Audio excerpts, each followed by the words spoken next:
In the midst of a European summer, the earth cracks under the sun's relentless rays. An almost barren tract of wasteland, long abandoned by man. Surely most of the life here has withered away. Perhaps there is nothing left to offer. Yet far from being stripped of life, this seemingly inanimate landscape is in fact vivacious and bountiful. A closer look, and we observe life adapting within this hostile stretch of land.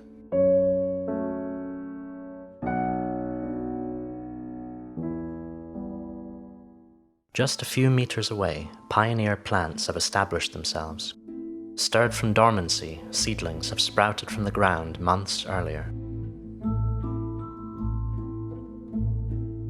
In July, the field is teeming with self-sown flowers.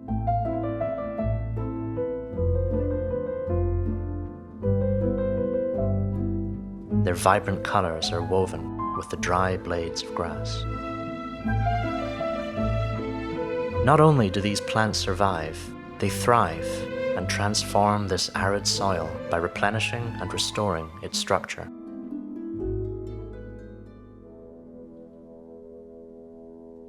A wildflower meadow may have an aesthetic value to us. However, their importance far exceeds their beauty. They are the backbone of this ecosystem.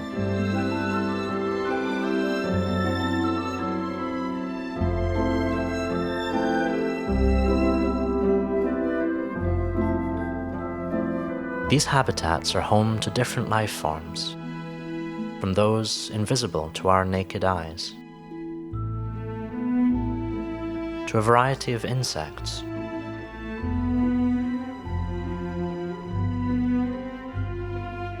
different types of birds,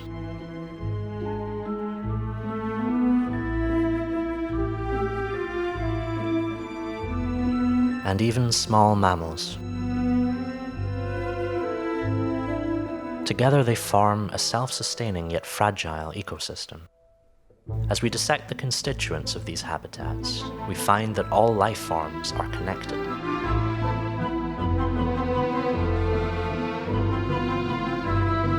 As the naturalist John Muir once noted, when we try to pick out anything by itself, we find it hitched to everything else in the universe.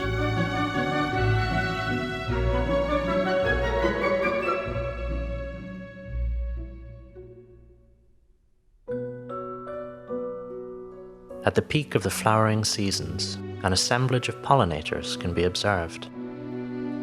These naturalized habitats are the principal source of nectar and pollen. Here, a hoverfly busily feeds on a yellow chamomile flower.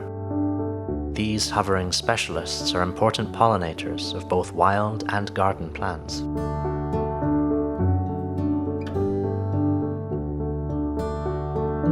Nearby, a blue-tailed damselfly rests in a raspberry bush, and a bumblebee hovers over the flower heads of birdfoot trefoils. This ecosystem, left to its own devices, serves as a hunting ground and a shelter for small wildlife. Those that are much smaller than us, but nonetheless indispensable members of the food chain.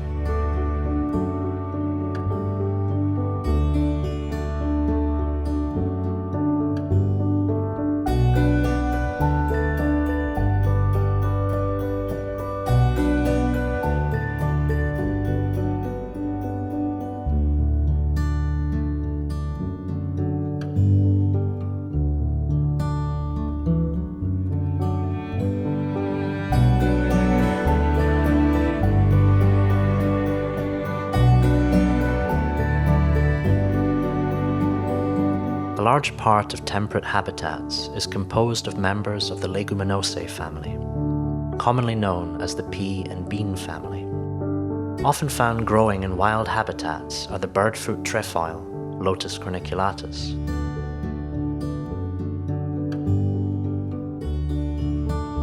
The white clover, Trifolium repens.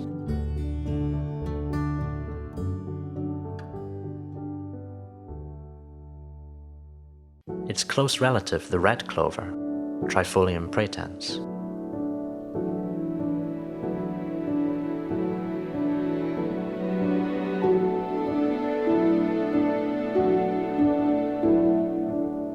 And a hybrid between these two species.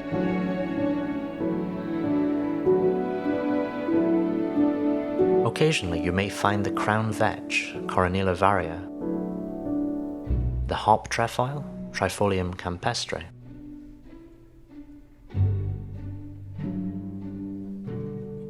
and many other species of legumes in their various forms and colors.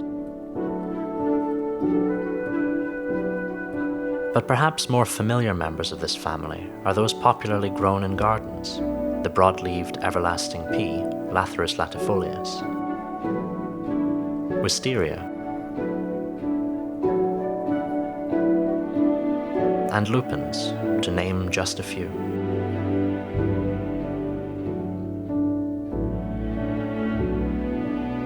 Beyond the realms of our gardens, many are highly important food, forage, and biofuel crops, such as alfalfa, Medicago sativa.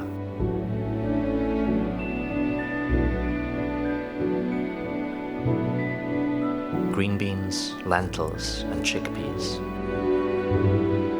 Globally, grain legumes contribute to 27% of crop production and are the second most important crop plant after Poaceae, or the grass family.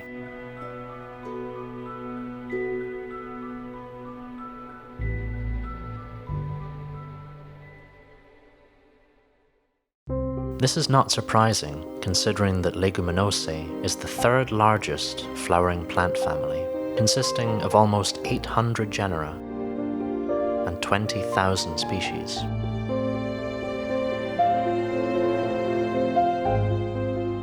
In one small field alone, several species coexist.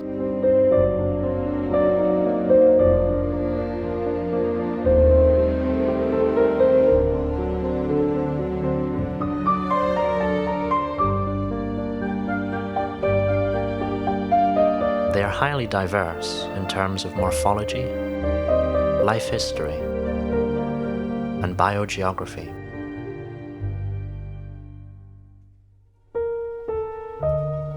They have radiated into nearly every habitat,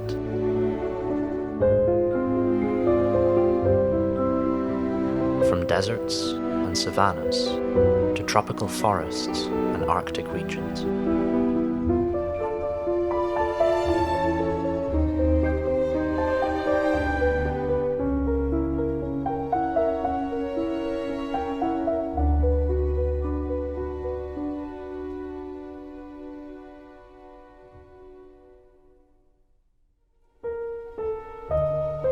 What is it that makes these plants one of the greatest lines of land-plant evolution? How do they become so successful? And what role do they play in agricultural and ecological systems?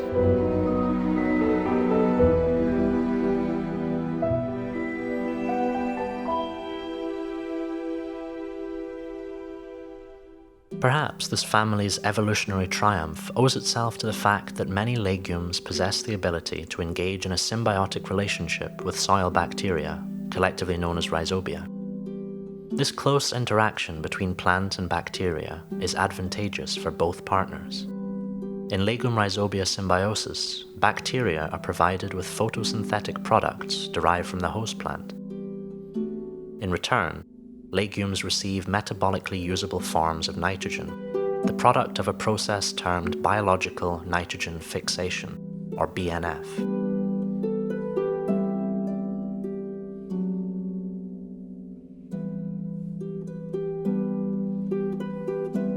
By interacting with compatible rhizobia, legumes can develop a highly specialized root structure called the nodule. It is within this protective and nutritious structure that BNF takes place.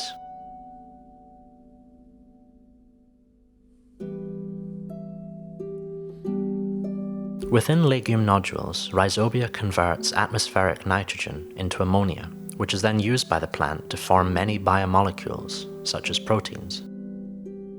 BNF has an important ecological role. This is particularly true for nutrient-deficient environments, as nitrogen that is fixed by legumes is returned to the soil in forms accessible to other plants.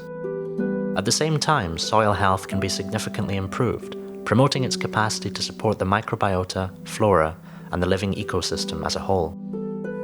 Although nitrogen is the most abundant element in our atmosphere, the availability of the metabolically usable forms is strictly governed by the process of nitrogen fixation. It is an essential element for plant growth and productivity.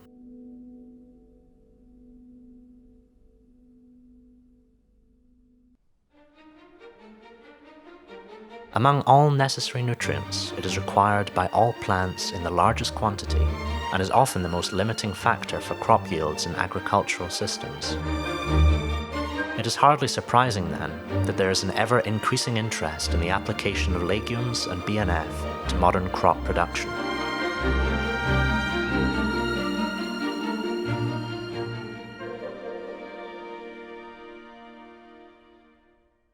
What do nodules actually look like? They often appear as small, cylindrical, or spherical lumps on fine roots. Light microscopy reveals multiple nodule cells being occupied by rhizobia.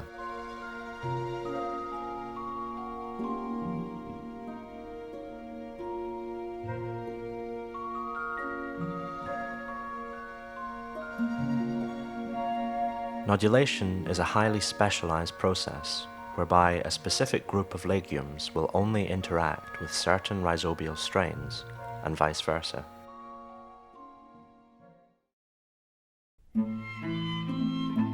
On its present course, agriculture is in urgent need of utilizing available resources in a more efficient and equitable manner. Despite agronomic knowledge and technology available for implementation, issues resulting from land mismanagement and natural resource exhaustion largely prevail.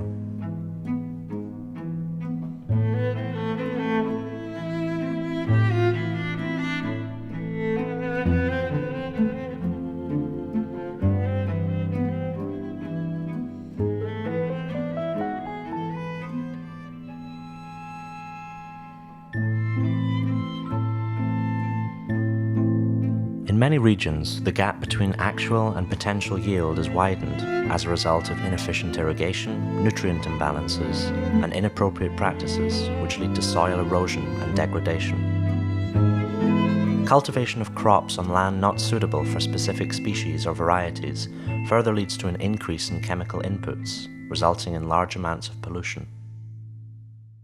Modern high-input agriculture largely contributes to the breakdown of biological, self-sustaining recycling systems. Issues relating to ecological imbalance and agro-industry pollution are intensified as biological systems become increasingly dependent on external, manufactured inputs. Meeting global food demands by means of agricultural extensification and intensification is unsustainable. It has devastating environmental effects and is simply unaffordable for small-scale farmers.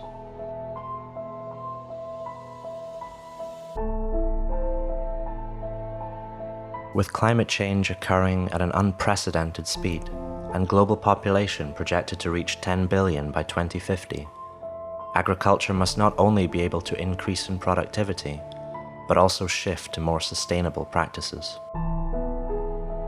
One method of achieving a more sustainable agricultural system is the exploitation and enhancement of BNF via legume-rhizobia symbiosis.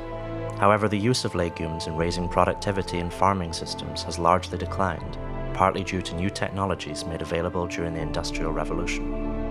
Over the last century, there has been an increase in the application of synthetic nitrogen fertilizer produced by the high-energy Haber-Bosch process.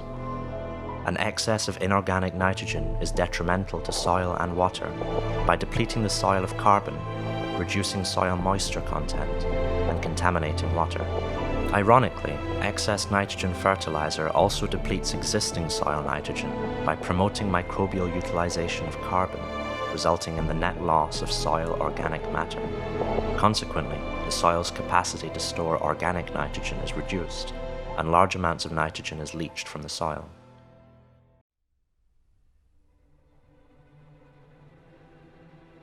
In recent years, researchers have given priority to searching for potent microbial systems with the aim of improving agricultural productivity in a highly efficient and sustainable manner.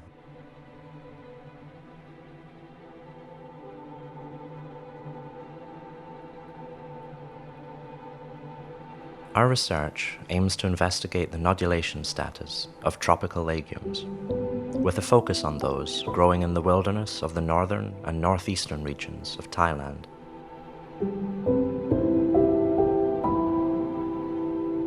The tropics and subtropics harbour the greatest variety of legumes, and therefore of potential nodulating rhizobial species.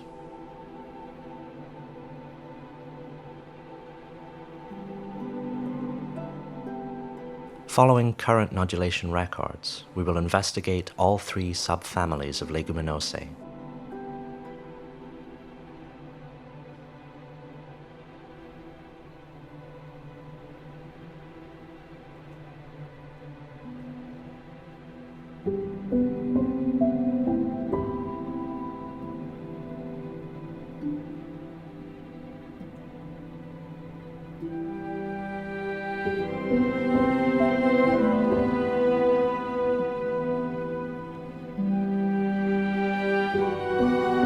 From obtained nodule samples, rhizobial isolates will be identified and authenticated on the host plant.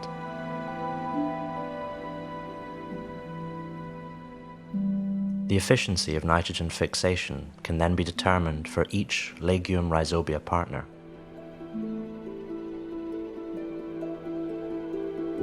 In addition, rhizobial isolates will be used to inoculate non-host legumes. In other words, different rhizobial species will be used to infect the roots of agriculturally important legumes, and their nitrogen-fixing efficiency will be subsequently assessed.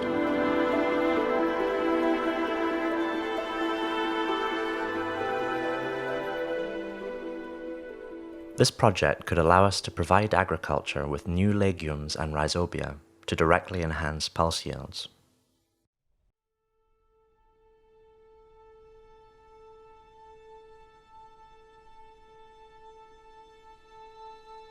Also, we may be able to employ legumes not currently cultivated to transform infertile and nutrient-poor soils in agricultural and ecological systems.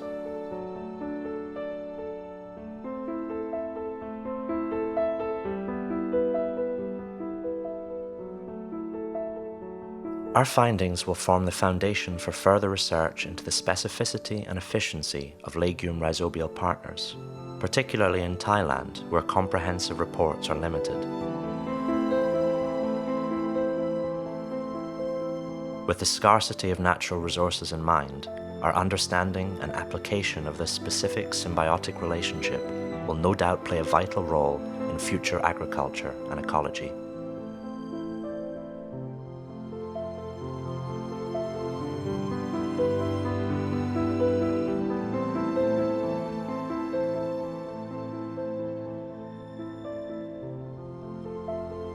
In an undisturbed meadow, we recollect our thoughts in tranquility amid thousands of flowers. The stories told by this seemingly silent world capture our imagination and enrich our lives.